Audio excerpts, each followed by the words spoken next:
What makes a good person do evil things? It's a question that has tormented philosophers, psychologists, and survivors of history's greatest atrocities. We like to believe that monsters are born, not made, that evil is something distant, something alien, something that could never live inside us. But what if the truth is far more unsettling? What if, under the right circumstances, yes, you, could be led to commit acts of cruelty you'd never imagined possible?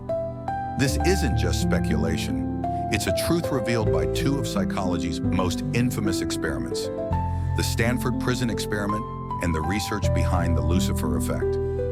Together, they expose how ordinary people, students, neighbors, maybe even you, can transform into perpetrators of evil, not because they're inherently wicked, but because the invisible machinery of power, obedience, and situation demands it. In 1971, psychologist Philip Zimbardo conducted an experiment that would shock the world.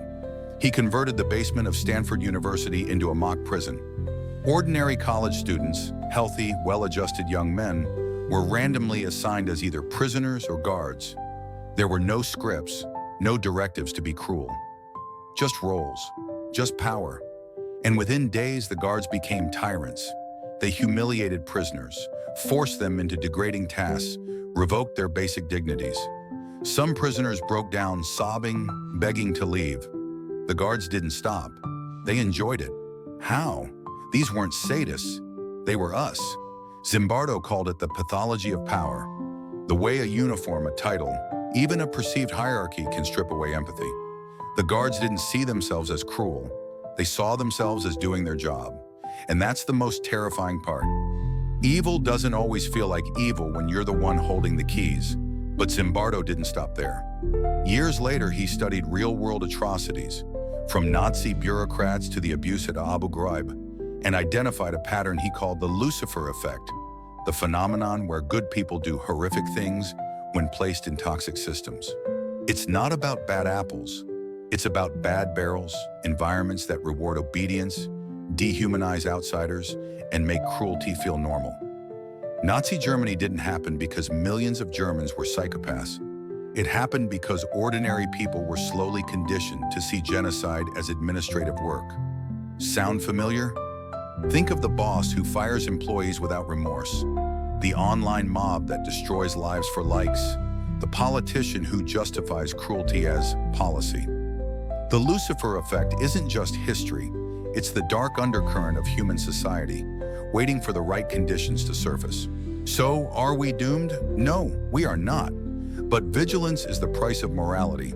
Zimbardo himself outlined ways to resist. Recognize the power of situations. Ask yourself, is this system bending my morals? Take responsibility. Evil thrives when people say, I was just following orders. Hold on to your identity. The moment you see others as less than human, you've lost yourself. The line between good and evil isn't fixed. It's a shifting border, drawn and redrawn by the choices we make every day. The Stanford Prison Experiment and the Lucifer Effect aren't just warnings, they're mirrors. And what they reflect is this: the capacity for evil lives in all of us, but so does the courage to resist it. So here's the question this video leaves you with. If you were put in that prison, if you were handed that uniform, would you have resisted, or would the system have swallowed you too?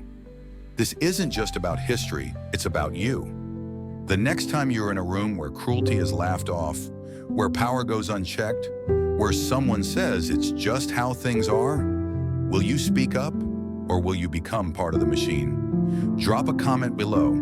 Could you resist, or would you follow orders? Let's debate. And if this video made you question human nature, hit subscribe. At Final Boss Villains AI is your channel for unflinching deep dives into power, psychology, and the dark side of the mind. See you in the next one.